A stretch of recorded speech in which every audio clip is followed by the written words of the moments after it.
आप सभी लोगों को दीपावली की बहुत बहुत बधाई।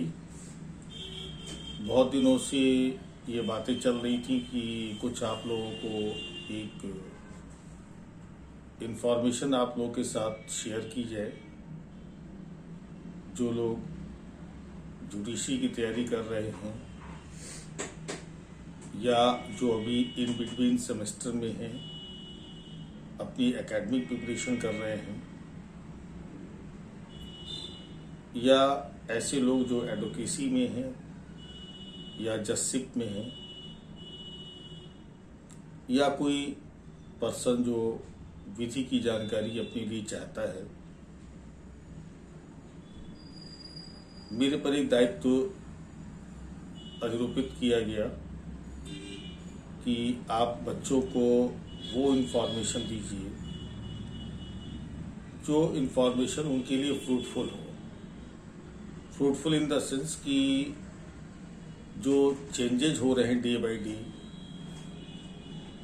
आप जो स्टैट्यूट में जो लॉ पढ़ रहे हैं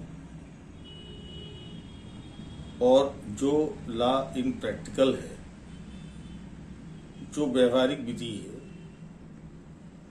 वही व्यवहारिक विधि जो आप अपने स्टैट्यूट में पढ़ रहे हैं, day by day supreme court उसमें क्या इंटरप्रिटेशन कर रही है। इससे रिलेटेड इंफॉर्मेशन मैंने देखा, कई वीडियोस भी मैंने देखे, लेकिन मुझे मिले नहीं। इसलिए बच्चों का बहुत रिक्वेस्ट था कि इस तरह की इंफॉर्मेशंस आपके साथ शेयर की जाए जो अपकमिंग एग्जामिनेशंस के लिए आपके लिए इम्पोर्टेंट हो, जो एडवोकेसी में हैं उनके लिए भी बहुत फ्रूटफुल हो। तो मैंने एक टॉपिक आज सेलेक्ट किया। जैसे सपोज करिए आप कि कोई पर्सन है and he has committed more than one offence. उसने कोई एक से अधिक अपराध किया हो and he is tried at one trial for these offences, और एक ही विचारण के द्वारा उसका उन सभी अपराधों के लिए विचारण भी हुआ हो, तो जाहिर सी बात है कि अगर वो मोर देन वन ऑफेंस करेगा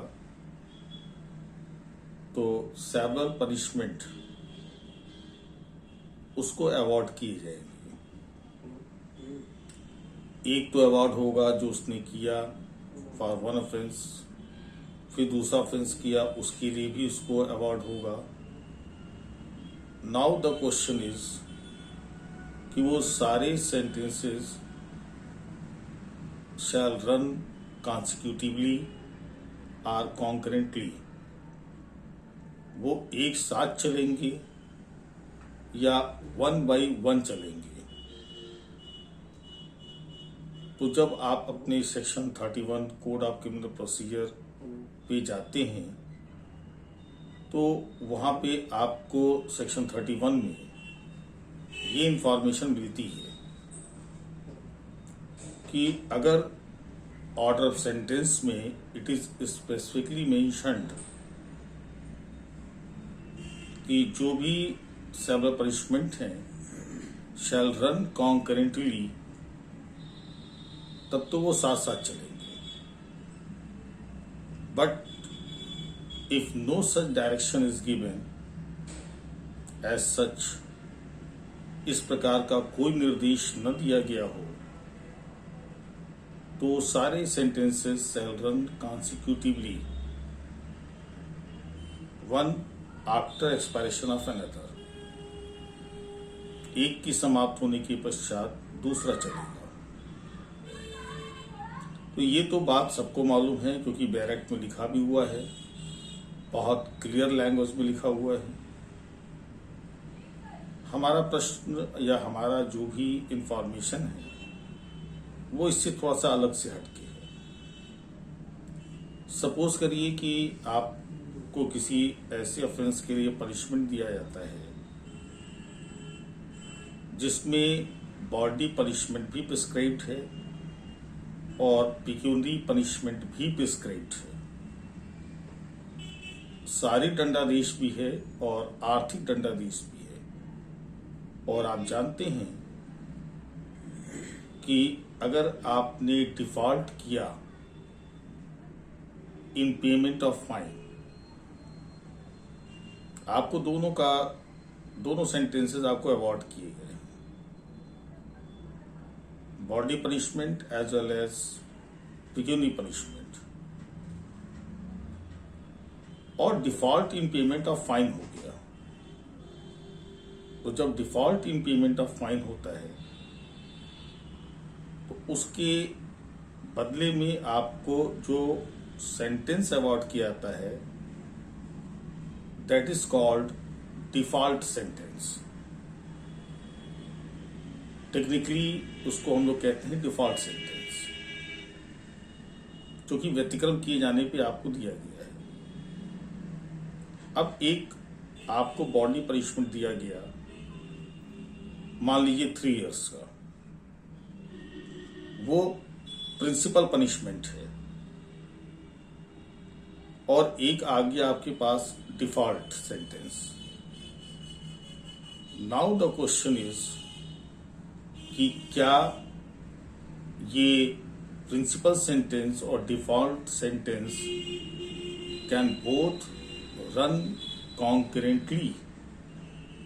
क्या ये दोनों साथ साथ चल सकते हैं? अभी तक सुप्रीम कोर्ट का इस पर कोई जजमेंट नहीं था। और है जो हाई कोर्ट्स के बीच में इनमें डिफरेंस ऑफ ओपिनियन भी था। बहुत कन्फ्लिक्टिंग व्यूज थे हाई कोर्ट्स के। लेकिन सुप्रीम कोर्ट का एक अभी 2021 में एक बहुत जबरदस्त जजमेंट आया। इसको आप कह सकते हैं कि ये जजमेंट आपके लिए एक लैंडमार्क जजमेंट है, जिसमें सुप्रीम कोर्ट ने ये स्पष्ट कर दिया कि अगर डिफॉल्ट सेंटेंस अगर आप पे इम्पोज किया जाता है तो डिफॉल्ट सेंटेंस और वो principal sentence shall not run concurrently, वो साथ साथ नहीं चलेंगे। यानी presiding officer of the court अपने ऑर्डर ऑफ सेंटेंस में एज सच कोई डायरेक्शन इस संदर्भ में नहीं दे सकता। अब ये आपके लिए एक न्यू इंफॉर्मेशन है जो आपकी बुक्स में नहीं है, लेकिन इनकी जानकारी आपके लिए मस्ट है। आपको इनको जानना जरूरी भी है। आप जानते हैं कि हमेशा जो लॉ होता है, एक जूरिस्प्रूडेंस में आपने कभी एक ज्यूरिस्ट है ग्रे, अगर आपने ग्रे के स्टेटमेंट को अगर देखा होगा तो उन्होंने जजेस के फंक्शन के बारे में बताया था।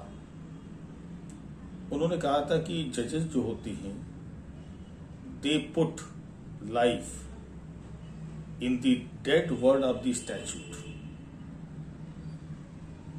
न्यायाधीश संविधि के मृत शब्दों में जान फूंक देते हैं, ये उनका काम है। तो ये इंटरप्रिटेशन हुआ और जो केस सामने आया सुप्रीम कोर्ट का, जिसको मैंने कहा कि ये लैंडमार्क केस है, तो आपको ये केस मैं आपके सामने पेश कर रहा हूं। आप उसको नोट करेंगे। जो लोग अंग्रेजी में लिख रहे हैं, जो लोग हिंदी में लिख रहे हैं, खासकर अंग्रेजी वालों को थोड़ा सा इस केस को लिखने में प्रॉब्लम होगी, क्योंकि जो नेम है थोड़ा सा टेक्निकल है। तो केस नोट डाउन करिए। दुमिया, TUMYA, दुमिया, एलियास कहते हैं उर्फ लखन। लखन आप लिख लेंगे। फिर एलियास उर्फ Inamdar versus state of Maharashtra 2021।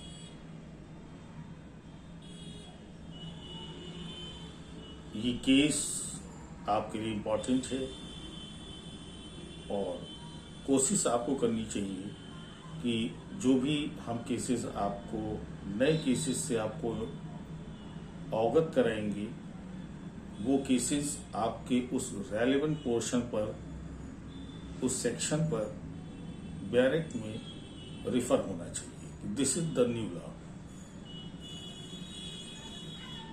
क्योंकि आप जो है हमेशा जो है आप क्रिमिनल लॉ पढ़ रहे हो, आप सीपीसी पढ़ रहे हो, इवन आप कोई सिविल लॉ पढ़ रहे हो, तो ये कॉन्ट्रैक्ट वगैरह, फैमिली लॉ वगैरह जो भी पढ़ते हैं तो हमेशा कुछ न कुछ नई नई बातें। और इधर मैं विगत 2 साल से मैं देख रहा हूँ कि सुप्रीम कोर्ट के इधर बहुत जबरदस्त जजमेंट्स आ रहे हैं और ये आपके लिए बहुत उपयोगी होंगे। जुडिशियल एग्जामिनेशंस का ट्रेंड चेंज हो चुका है, चाहे वो प्रीलिम्स हो, चाहे मेंस हो या इवन इंटरव्यू हो।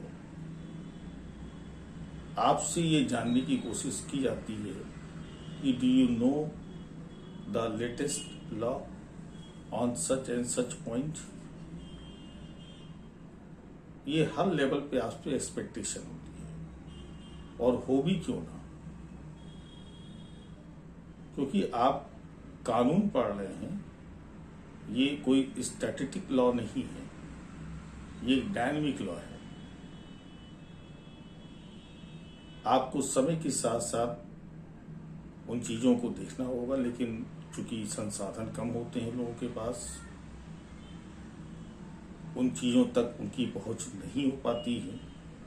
तो एक छोटा सा प्रयास मैंने किया कि एक जानकारी इस तरह की आप लोगों तक पहुंचे और मैं आप लोगों को ये जानकारी आज दे रहा हूं।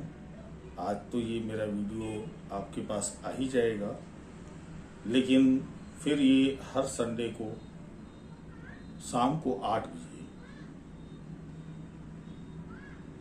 एक लेटेस्ट इंफॉर्मेशन के साथ हम फिर आपके सामने उपस्थित होंगे। आपकी जो क्वेरीज होंगी, आप और भी जो जानना चाहेंगे कि साहब इस पॉइंट पे क्या लेटेस्ट रूलिंग्स हैं, उससे हम आपको अवगत कराएंगे। बस कोशिश ये करिएगा कि जो भी लेटेस्ट रूलिंग्स हो उनकी एक कॉपी बनाइए। अपने बैग में तो आप मेंशन कर ही रहे हैं, एक सेपरेट कॉपी पे भी ये मेंशन होना चाहिए। और इसी के थ्रू बहुत सारी बातें हम आपसे जो थ्योरेटिकल लॉ है वो भी एक्सप्लेन कर लेंगे, और जो अभी जो चेंज इन लॉ है उसके साथ उसको क्लब करके अब उसको आप कैसे पढ़ेंगे वो हम आपसे डिस्कस करेंगे। एक लेटेस्ट रूलिंग और भी सुप्रीम कोर्ट की आई है। जब आप सेक्शन 394 पढ़ेंगे कोड ऑफ क्रिमिनल प्रोसीजर 1973, वहां भी एक रूलिंग आ चुकी है सुप्रीम कोर्ट की। अब आप अपने स्टैट्यूट में जो पढ़ रहे हैं वो आपके लिए ओल्ड हो गया। अगर आपको उसकी जानकारी नहीं है और अनफॉर्चुनेटली वही क्वेश्चन आपके प्रीलिम्स में आ गया with change of the law, तो आप ट्रबल में जा सकते हैं। प्रॉब्लम भी मेंस में आ सकती है, इवन आपसे इंटरव्यू में क्वेश्चन पुट अप हो सकता है। आपको मालूम है कि ऑनरेबल जजेस बैठते हैं हाई कोर्ट के आपके इंटरव्यू में। तो एक छोटा सा प्रयास मेरे द्वारा किया जा रहा है। आपका जैसा स्नेह होगा, आपका जो एक्सपेक्टेशन मुझसे होगा, उसके अकॉर्डिंगली हम टाइम टू टाइम, मैंने बताया आपको कि हर संडे रात में 8 बजे हम आपको एक वीडियो अपलोड करके इन विषयों पर देंगे। वो कोई भी विषय हो सकता है, IPC, CrPC, contract, even revenue loss भी हो सकता है। उस पर भी हम आपको लेटेस्ट इंफॉर्मेशन दे सकते हैं।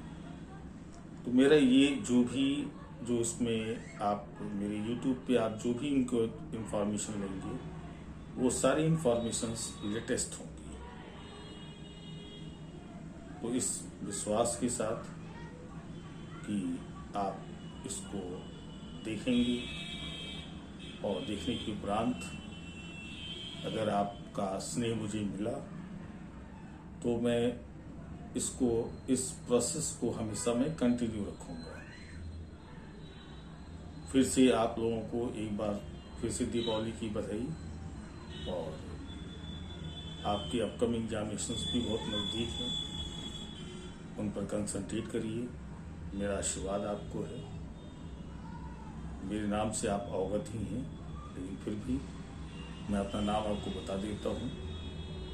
अमित कुमार दुबे मेरा नाम है, और विगत 25 साल से मैं इस क्षेत्र में हूँ। बहुत सारे स्टूडेंट्स, बहुत सारे जो बच्चे जो इसमें जजशिप में हैं,